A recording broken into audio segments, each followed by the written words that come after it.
नहमदहु व नसल्ली अला रसूलिही करीम अम्मा बाद फ़ाऊज़ु बिल्लाहि मिनश शैतानिर रजीम बिस्मिल्लाहिर रहमानिर रहीम रब्बि इश्रह ली सदरी व यस्सिर ली अमरी वहलुल उक़्दतम मिन लिसानी यफ़क़हू क़ौली रब्बि ज़िदनी इल्मा रब्बि यस्सिर व ला तुअस्सिर व तम्मिम बिल खैर व बिका नस्तईन या इलाही आमीन। अस्सलामु अलैकुम व रहमतुल्लाहि व बरकातुहू। उम्मीद है आप सब खैरियत से होंगे।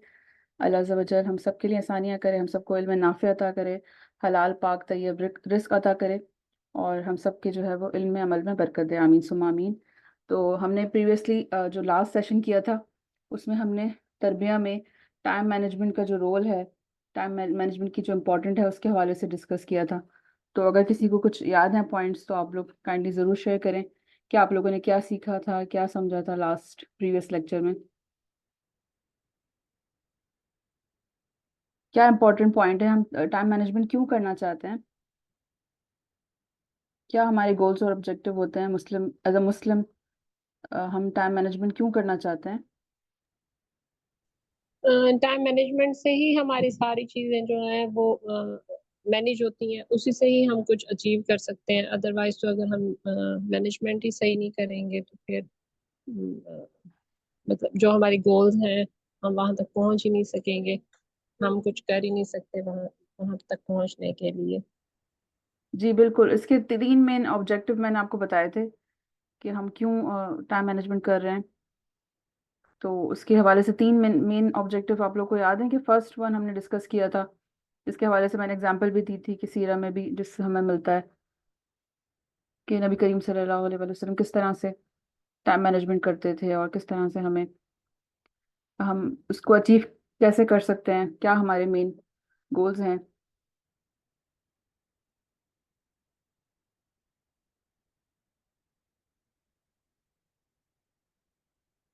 जी, तो सबसे पहले तो हमने देखा था कि हम जब टाइम मैनेजमेंट करना चाहते हैं उसका असल मकसद ये होता है कि हम चाह रहे होते हैं कि हम फ्री टाइम अपने लिए क्रिएट करें, हमारे वक्त में बरकत हो, हमारा टाइम जो है वो फास्ट एंड रनिंग लाइफ जैसे हम गुजारें ऐसा ना हो, बल्कि उसमें हमें हम अपने लिए फ्री टाइम निकालें, हमें वक्त मिले जिसमें हम गौर व फिक्र करें, तदब्बर करें, सोचें समझें और अपनी ज़िंदगी के हवाले से जो है वो जो है मुफीद फैसले लें और अपनी ज़िंदगी को जो है बेहतर बनाएं।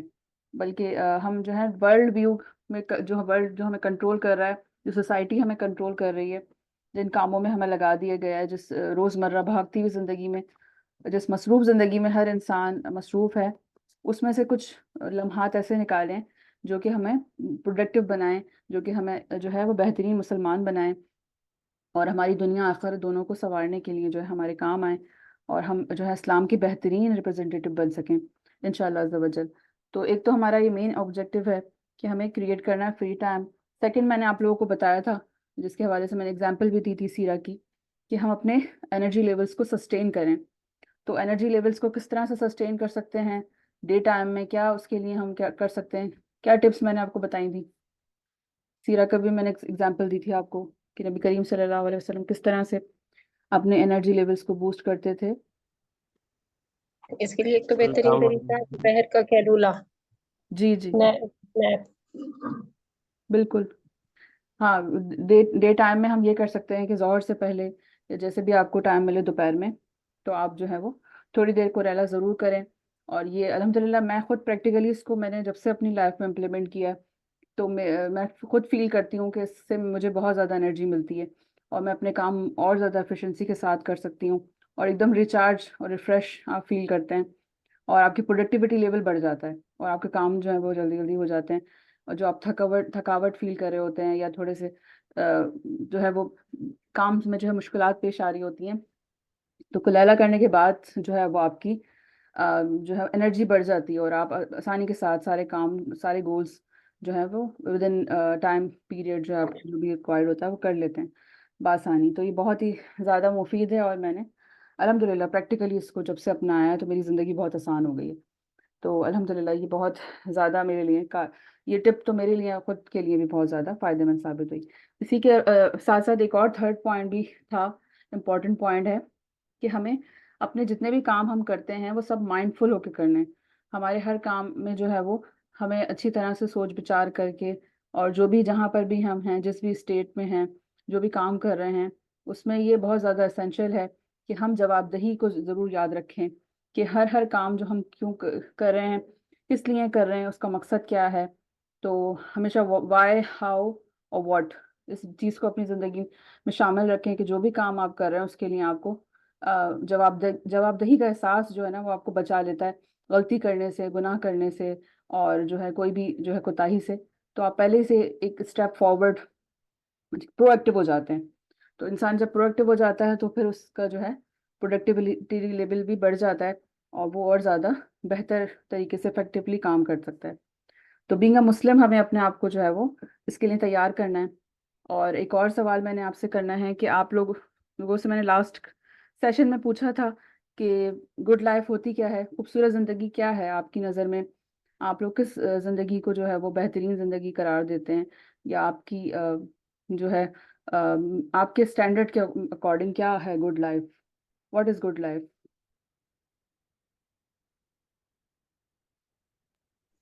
जिसमें बड़े मकासद के लिए हम अपनी चीजों को मैनेज करें और उसके पीछे जिंदगी गुजारें।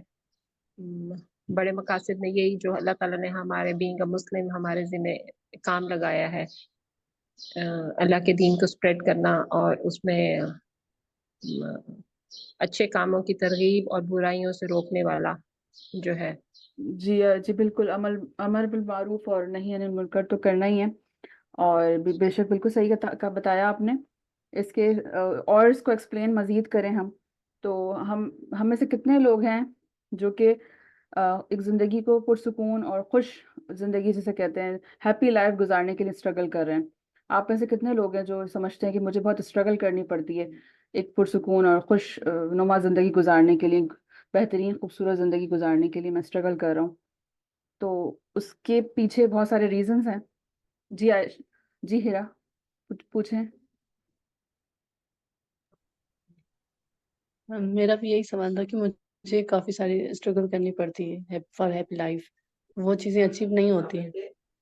जी, तो कितनी बार आपको ऐसा फील होता है दिन में, रेगुलरली, वीकली, या आप इसको कितना फ्रिक्वेंटली फील करती हैं कि आपको स्ट्रगल करनी पड़ रही है? ये तो मैं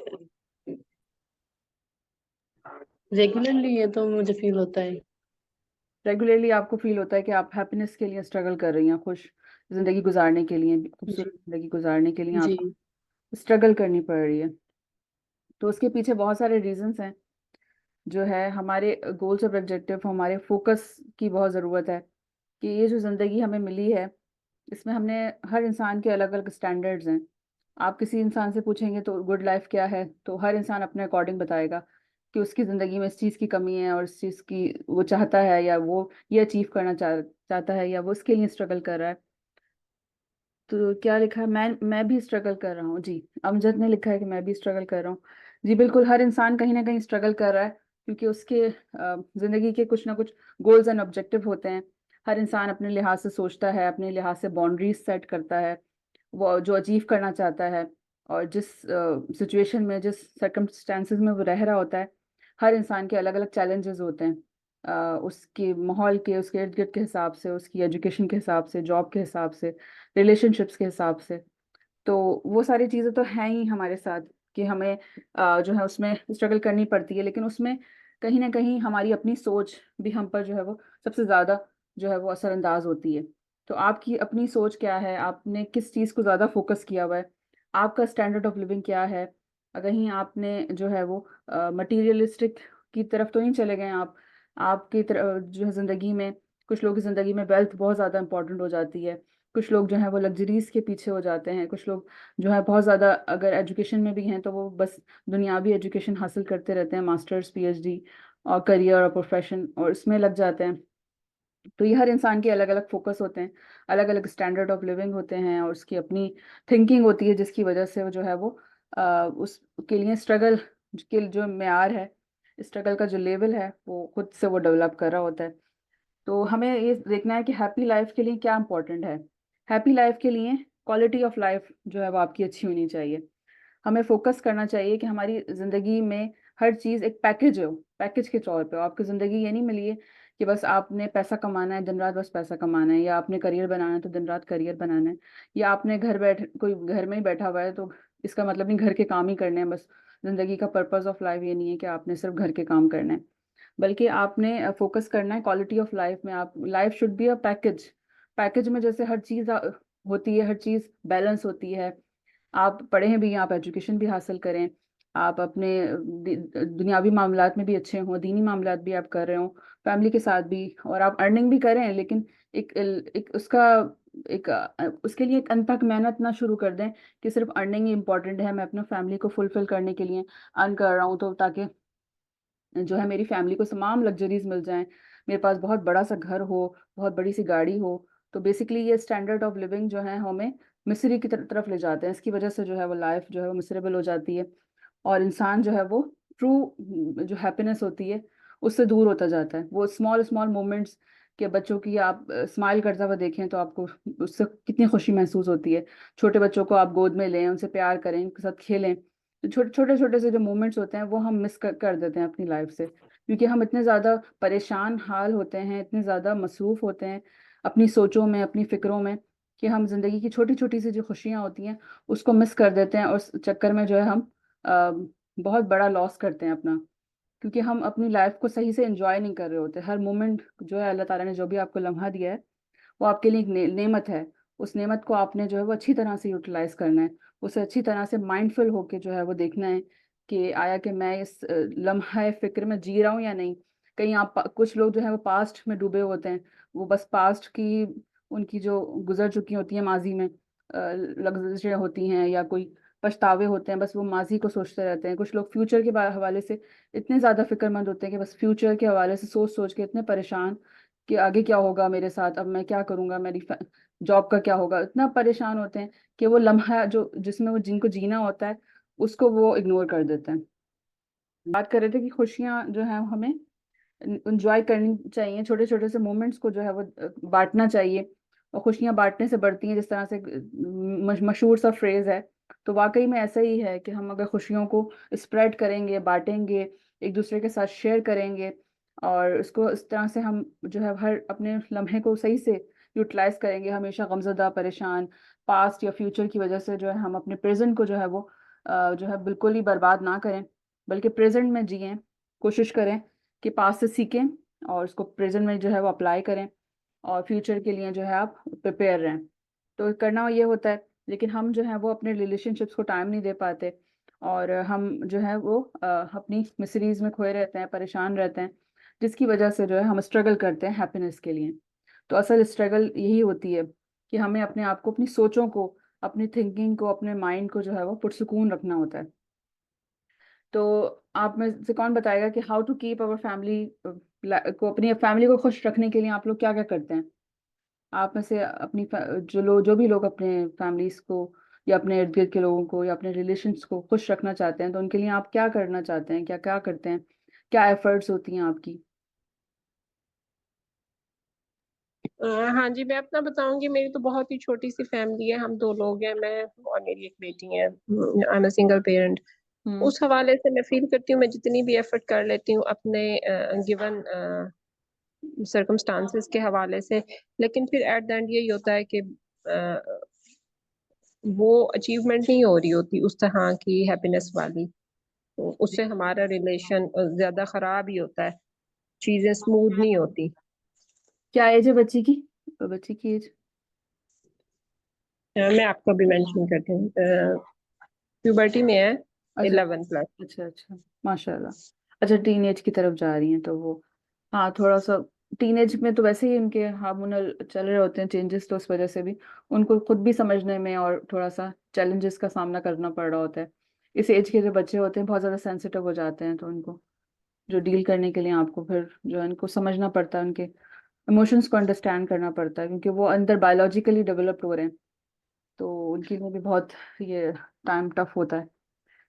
तो उसके हवाले से भी देखेंगे इंशाल्लाह अज़्ज़ा वजल कि अल्लाह ताला आसानियाँ करे आपके लिए।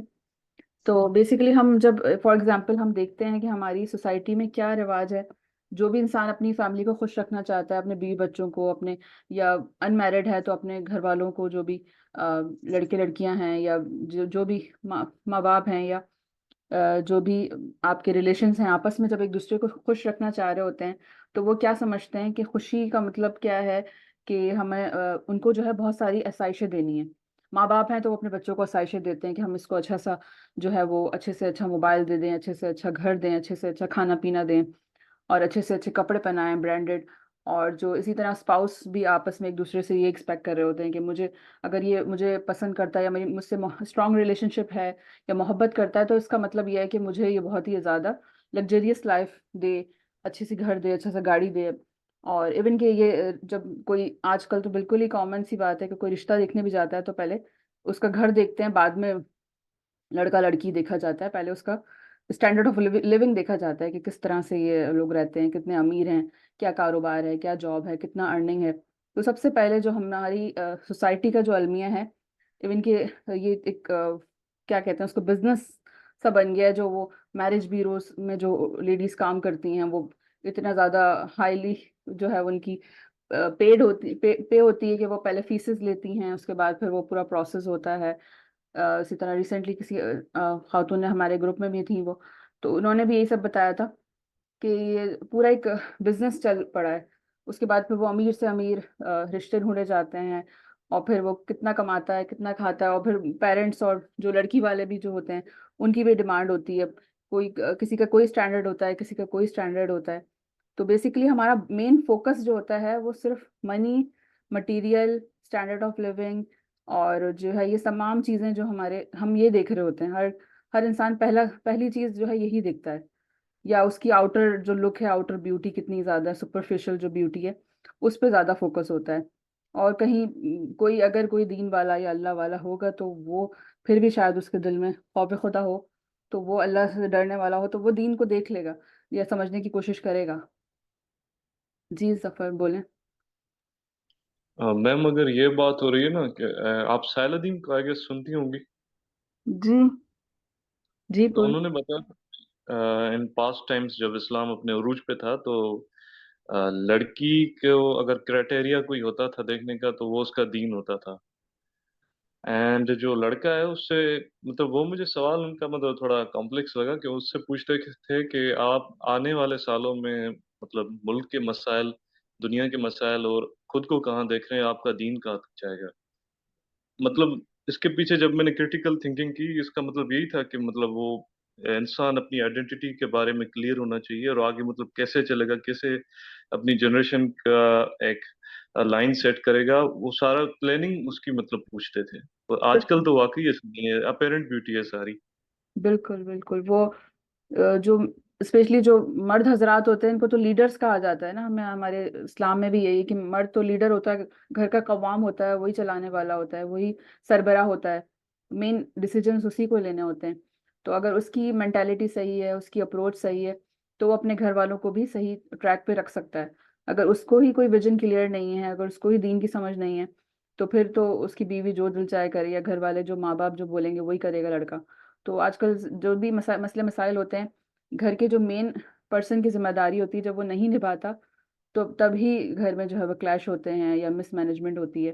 ये तमाम मसाइल जो है जब भी जो है वो सामने आते हैं, क्योंकि अगर लड़कों को स्पेशली जो है लीडरशिप ज़रूर सिखानी चाहिए कि उन्हें किस तरह से लीड करना है, किस तरह से उन्हें अपने फ्यूचर को जो है समझना है, लेके चलना है फैमिली को और सोसाइटी को, क्योंकि उनका रोल ज्यादा इंपॉर्टेंट है।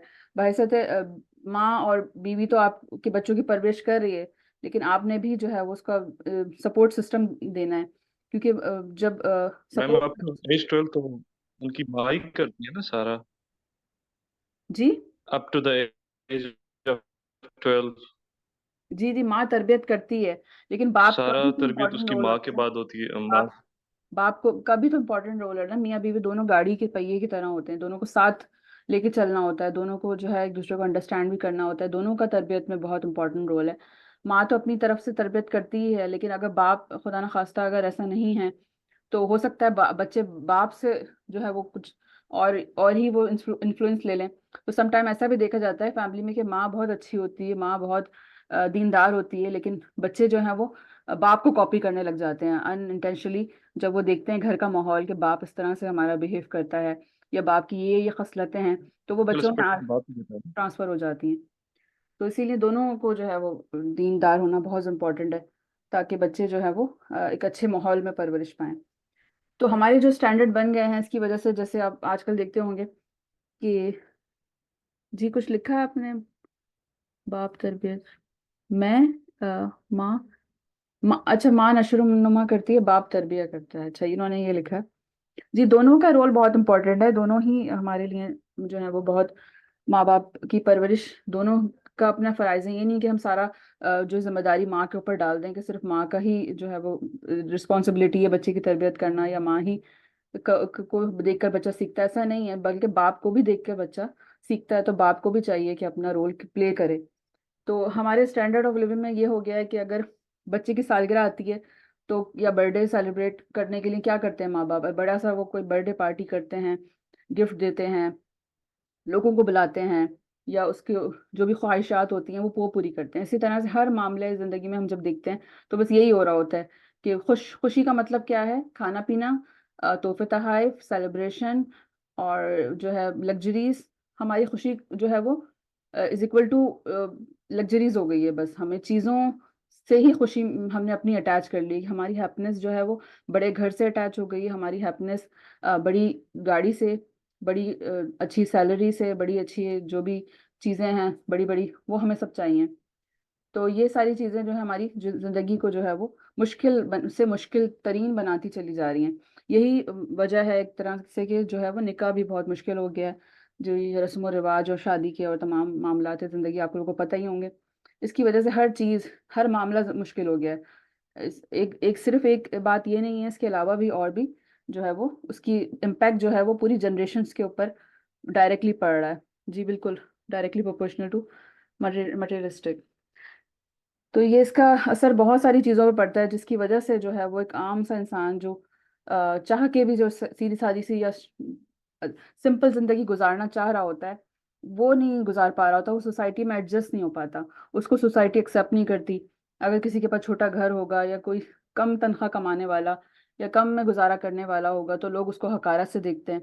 आप अभी अपनी गली में देख लें कि जो है अगर कोई ऐसा इंसान होगा तो उससे लोग ताल्लुक़ नहीं रखना चाहते, उसके साथ मेल जोल पसंद नहीं करते।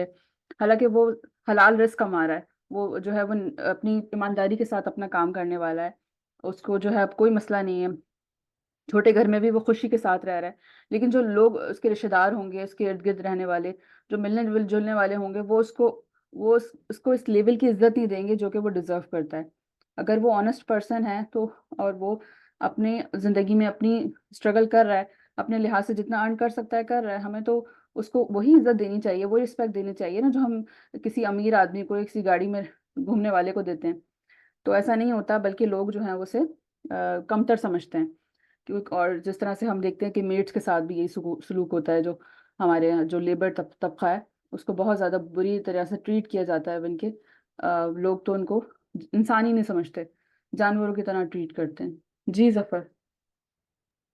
मैम फिर इन्हें ऐसे हम टर्म कर सकते हैं ना कि इनकी साइकोलॉजी इन्फीरियर है, क्योंकि ये इन्होंने मतलब कॉलोनाइजेशन जब से हुई है थी, तो वो आइडियाज वही हैं अभी हम लोगों के, कि उनके पेडिस्टल पे वैसे लोग हैं जो मतलब इन्फ्लुएंस कर रहे हैं स्पेशली वेस्टर्न पीपल, तो वहां से इनके आइडियाज हैं। जी बिल्कुल, वो मॉडर्नाइज हो गए हैं, वेस्टर्नाइज कल्चर से भी ज़्यादा मुतासर हैं। और जो है ये सारी चीज़ें, प्रोपेगेंडा पूरा ग्लोबली फैलाया गया है। अब आप देख लें कि एक आम सा मोबाइल जो आपकी तस्वीर खींच सकता है, जो कि आपको तमाम फैसिलिटीज़ प्रोवाइड कर सकता है, जिससे आप कॉल कर सकते हैं, लेकिन हर बंदे को जो है वो एक्सपेंसिव मोबाइल चाहिए। हर बंदे को ख्वाहिश होती है कि मेरे पास तो ऐसा मोबाइल हो, ऐसी उसमें स्क्रीन हो और आईफोन हो, ऐसे फीचर्स हो जो किसी और के पास ना हो। तो हम पर्पस से हट गए। हम जो मेन पर्पस था कि हमें उससे काम लेना था। मोबाइल का काम क्या है कि आप उससे कनेक्ट कनेक्ट करें, आप उससे कम्युनिकेशन करें, आप उसको यूटिलाइज करें अपने गुड पर्पस के लिए। लेकिन लोगों ने उसको जो है वो मेन पर्पस से हटा के एक लग्जरी के तौर पर इस्तेमाल करना शुरू कर दिया है, कि शो ऑफ की तरफ चले गए। इसी तरह कपड़े का काम क्या है, बेसिकली कपड़ा क्या करता है? कवर करता है आपको कपड़ा कवर करता है, एक्चुअली। कपड़े सीजन से, वेदर के उस पे से बचाता है और कवर करता है, उसका पर्पस ही यही है। उसका पर्पस यही है कि हमें कवर करे, हमें प्रोटेक्शन दे, हम उससे अपना जो है वो जिस्म को जो है वो प्रोटेक्ट करें। ज़ेबाइश करें, लेकिन लोगों ने जो है उसको ब्रांड और इतने ज़्यादा वो लग्जरी में कन्वर्ट कर दिया है कि इतने इतने लाखों के कोई जो है वो जोड़े बनने लगे हैं कि सुन के भी हैरत होती है कि लोगों ने जो है वो उसको कितना मिस यूज़ कर दिया। एक पहनने वाले कपड़े को, एक इज्जत देने वाले कपड़े को, जो आपको आसाइश देता है, जो आपको प्रोटेक्ट करता है, कवर करता है, जो कि बेसिक नीड थी हर इंसान की कि हम अपने आप को कवर करें, लेकिन उसको इतना कोई इन्होंने मुश्किल कर दिया, इतना कोई स्पेशल स्टाइलिश और ब्रांडेड और इतने हाई स्टैंडर्ड कर दिए हैं कि जो बेचारा अफोर्ड नहीं कर सकता, वो देख के जो है वो हसरत में पड़ जाता है, देख कर जो है वो उसका दिल जो है वो अंदर से वो मुरझा जाता है, मुर्दा हो जाता है कि ये लोग जो है हम खाने को तरस रहे हैं या हमारे पास बेसिक नेसेसिटीज इतनी मुश्किल से पहुंच रही हैं, और ये लोग जो हैं इतनी आसाइशों में पड़े हुए हैं, एक एक जोड़े पे इतने इतने लाखों रुपए खर्च कर रहे हैं, इतने इतने महंगे महंगे जो है लवाजमात उस पे लगवा रहे हैं। इसी तरह और भी बहुत सारी चीज़ें हैं जो कि लोग फजूल खर्ची कर रहे होते हैं। अब जिस तरह से हम खाने की बात करें तो खाना हमें क्या क्या खाने का पर्पस है, मेन पर्पस ऑफ फूड क्या है? Just to fill up your tummy, that's all. जी, उससे न्यूट्रिशन हासिल करें, न्यूट्रिएंट हासिल करें, ग़िज़ाइयत लें, ताकि हम जिस्मानी और रूहानी तौर पे जो है वो काम करने के काबिल हो सकें। तो वो आपने हेल्दी फूड खा के भी आपने सब्जी दाल रोटी आप बैलेंस खाएं, आप उसमें थोड़ा सा मीट भी शामिल कर लें, तो आपकी बेसिक नीड फुलफिल हो जाती है। लेकिन लोगों ने उसको अब जो एक बिजनेस बना लिया, फूड बिजनेस, और कोई 1000 2000 का पता नहीं कोई बर्गर आता है, उसमें से वो ऑर्डर करके फूड पांडा और इस तरह की जो चेन्स हैं, और जो लोग उसमें पड़ गए, बड़े बड़े महंगे महंगे रेस्टोरेंट्स में जाते हैं, खाते हैं खाने, और फिर उस बर्गर में बरकत भी नहीं होती। एक बर्गर आता है वो 2 2 ढाई हज़ार का, उसमें बंदा किसी के साथ शेयर भी नहीं कर सकता। अगर आप एक चिकन लाएं, छोटा सा सस्ता सा चिकन भी आपने अगर खरीदा, उसमें पूरा घर आराम से खा सकता है अगर उसको आपको घर में पकाते हैं। उसमें इतनी अल्लाह ताला बरकत देता है कि मिल के इंसान जो है वो अपनी फैमिली के साथ खा सकता है। लेकिन कहाँ वो 2 2 ढाई हज़ार रुपए का बर्गर, जो कि इंसान को लालची बनाता है, इंसान को खुदगर्ज बनाता है, इंसान को जो है वो अपने अलावा कोई नजर नहीं आ रहा होता, उसके सामने जब वो बर्गर रखा जाता है तो वो खुद अपने आप को प्रेफर करता है कि मैम पहले ये खा लूं। जी। मैम ये सोच ही मफ्तू हो गई ना फिर तो। मतलब ये लोग एसोसिएट करना चाह रहे हैं किसी खुद को किसी मतलब हायर इन्फ्लुएंसर के साथ। अगर वो इन्फ्लुएंसर कल मतलब नमाज पढ़ना शुरू कर दे, मुसलमान हो जाएं, तो ये भी नेक मोमिन ही बन जाएंगे। मतलब इनकी कोई अपनी ओरिजिनल थॉट है नहीं, फ्रेमवर्क है नहीं एक्चुअली। एक्चुअली नमाज भी पढ़ रहे होते हैं, मैंने ऐसे नमाजी भी देखी भी, नमाज भी पढ़ रहे होते हैं, लेकिन वो नमाज उनके ऊपर वो उसका असर नहीं ले रहे होते, उसको सही तरह से जो है अपने अंदर एब्जॉर्ब नहीं कर रहे होते। वो बेसिक जो फंडामेंटल्स है ये तो पूरे कर रहे होते हैं, इनके हज भी किया हुआ होता है, नाम के आगे हाजी भी लगा हुआ होता है, लेकिन वो इतने आला दर्जे के कंजूस होते हैं कि उनके घर में जो काम करने वाले नौकर होते हैं उनको वो ईद ही तक नहीं देना चाहते, ईद पर कुर्बानी का गोश्त भी नहीं देना चाहते। इवन कि मैंने खुद देखा है कि ऐसे बोल दिया जाता है कि गोश्त नहीं है, हालांकि गोश्त का अंबार लगा होता है, लेकिन जो है वो उनका दिल बहुत सख्त या छोटा हो जाता है। तो फंडामेंटल पूरे करने कर रहे होते हैं, दिन रात वो पढ़ रहे होते हैं नमाजें, लेकिन वो उनके ऊपर उसका कोई उनको वो नहीं इम्पैक्ट नहीं होता, क्योंकि उसको वो कॉन्शियसली अदा नहीं कर रहे होते, माइंडफुल नहीं होते वो, बस वो एक। दिल से तो गए होते हैं ना इस सिचुएशन में, फिर ऐसे ऐसे लोग तो यही होते हैं। सॉरी, क्या बोली आप? दिल उनके सख्त होते हैं ना, जी जी वो बिल्कुल। हमदर्दी वाले जज्बात नहीं आते उनमें। दिल भी सख्त होते हैं, उनकी तरबियत सही नहीं हुई होती, उनको बचपन से बस मदरसे में डाल के कुरान भी पढ़ा दिया जाता है, उनको नमाज का तरीका भी सिखा दिया जाता है, नमाज पढ़ना भी सिखा दिया जाता है, लेकिन उनको बेसिकली बताया नहीं जाता कि मुसलमान की सही डेफिनेशन क्या है, उनकी तरबियत नहीं की जाती, उनको देने वाला दिल नहीं दिया जाता, सिखाया आइडेंटिटी जाता, क्लीन नहीं उनका होती। हाथ नहीं खोला जाता। जी। सॉरी। मैम उनकी आइडेंटिटी क्लियर ही नहीं होती कि भाई हम चीज हैं क्या, मतलब हमें लाइफ कैसे गुजारनी है, कौन किसको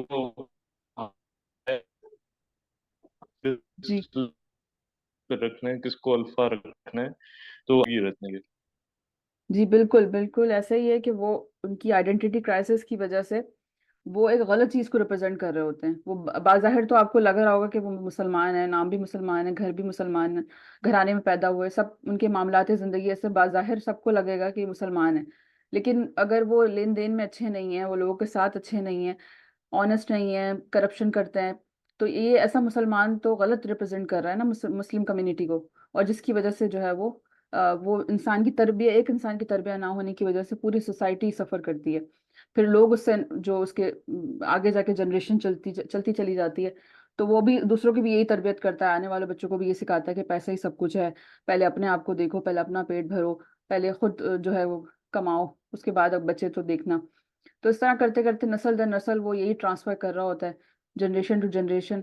ये कंजूसी और ये सारी चीज़ें, जो बुखल है और लालच और हवस, और एक समझ नहीं आता कि इतनी दौलत, इतना पैसा जो वो इकट्ठा कर रहे होते हैं, वो क्या उनको कब्र में ले जाना होता है। उनको इतनी सेंस नहीं होती कि वो जो छोड़ के जा रहे हैं वो भी उनके लिए बवाल है, और जिनके लिए छोड़ के जा रहे हैं उनको भी उन्होंने हराम खिला के जो है वो अपने लिए ही एक तरह का अजाब क्रिएट कर लेते हैं। क्योंकि अगर आप अपनी औलाद को हराम पे पालेंगे तो वो आगे जाके वो जो है वो भी आपके लिए सदका जारिया नहीं बनेगी, बल्कि आपके लिए गुनाह का बायस बनेगी। तो लोग जो है वो बेसिकली माइंडफुल नहीं होते, इसीलिए उनको उनका जो पर्पस ऑफ लाइफ भी क्लियर नहीं होता, उनके आइडेंटिटी क्राइसिस भी होते हैं, और बाज़ाहिर मुसलमान दिखने की वजह से जो है वो मुस्लिम कम्युनिटी को डैमेज कर रहे होते हैं, मुसलमान की, दूसरे मुसलमानों की आइडेंटिटी को, इस्लाम को जो है वो गलत रिप्रेजेंट कर रहे होते हैं।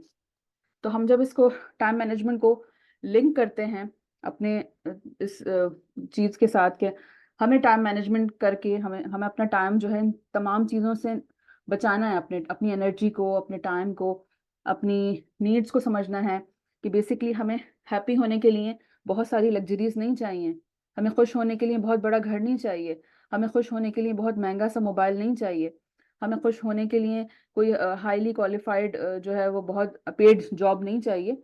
अगर आप खुश रहना चाहते हैं तो आप एक पाक साफ ज़िंदगी गुजार के जो है वो नॉर्मल सी मिनिमम पे पे भी जो है वो अल्लाह ताला के जो है वो राज़ी खुशी रह सकते हैं लोग। लेकिन लोग नाशुक्रे होते हैं, इतनी अच्छी सब कुछ होता है उनके पास, सब कुछ, घर भी होता है, बच्चे भी होते हैं, औलाद भी होती है, हर चीज़, हर नेमत होती है, लेकिन मैंने फिर भी लोगों को जो है वो नाशुक्रा होते हुए देखा है। लोग शुक्र अदा करने के बजाय जो है वो उनमें पड़ जाते हैं कि हमें इससे भी आगे जाना है, इससे भी आगे जाना है, और हमें इससे भी ज़्यादा आगे जाना है, जिसकी वजह से वो जो है अपना टाइम मैनेज नहीं कर पाते।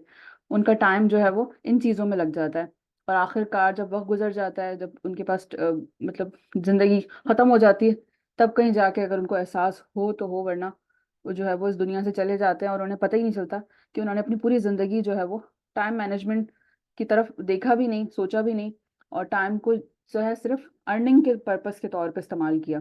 टाइम को जो है सिर्फ जो है अपने फैमिली को फैसिलिटीज़ प्रोवाइड करने के लिए, अपने बच्चों को जो है वो महंगे महंगे रेस्टोरेंट ले जाने की खातिर उन्होंने अपना टाइम जो है वो मुश्किल मुश्किल जॉबों में इन्वेस्ट किया। इवन कि कुछ लोग ऐसे भी आपको मिलेंगे जो मल्टीपल जॉब्स कर रहे होते हैं, एक साथ उन्होंने 3 3 4 4, इवन कि एक आदमी ने मुझे, किसी ने रिसेंटली बताया कि वो कुछ 4 जॉबें करता है एक साथ।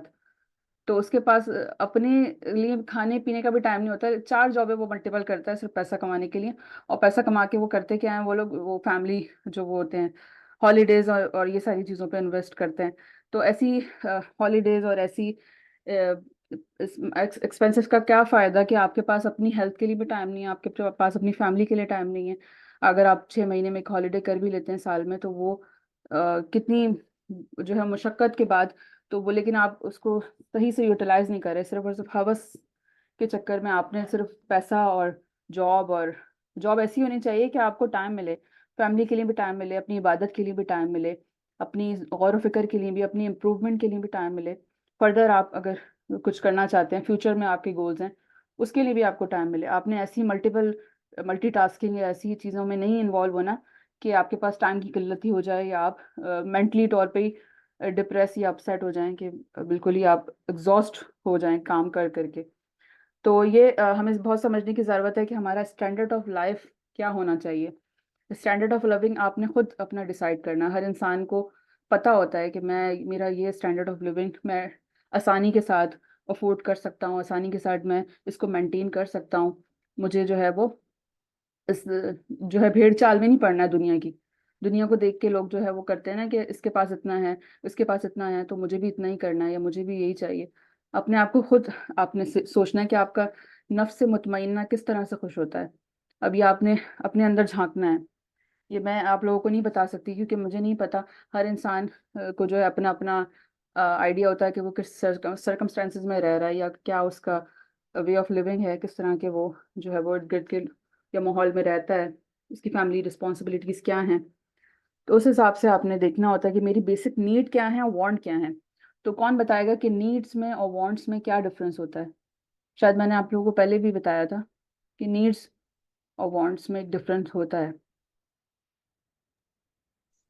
हाँ जी, बहुत डिफरेंस होता है नीड्स और वांट्स में। आजकल तो खैर चीजें जो हमारी लग्जरीज हैं वो भी हमारी नीड्स ही बनती जा रही हैं। जिस तरह से एसी है अब हमारी ये नीड में आ गया है। हम्म। हालांकि एक जमाना होता था ये नीड नहीं होती थी, हम कूलर में भी गुजारा करते थे और बड़े अच्छे से रह रहे होते थे। अब ये होता है कि अब हमें एसी चाहिए तो हमें एसी भी अब 24 आवर्स चाहिए। जी। मतलब हम इतने ज्यादा हमारे लिविंग स्टैंडर्ड्स और लग्जरीज में हम डूबते जा रहे हैं कि अब स्टेमिना लगता है कि है ही नहीं। तो उसका बेसिक रीजन ही शायद यही है कि हमें बड़े मकसद नहीं है हमारे पास। अब हमने बस अच्छे से अच्छे टाइम टाइम स्पेंड करना है और रिलैक्स रहना है हर वक्त। जी। तो इसके वो यही डिफरेंस है। जी, बेसिक ये नीड और वांट के ऊपर पूरी एक इंडस्ट्री है जो काम कर रही है। लोगों को जी। मार्केटिंग के जरिए इतना ज्यादा इन्फ्लुएंस किया जाता है कि उन्हें खुद भी नहीं पता चलता। वो एक ऐड देखते हैं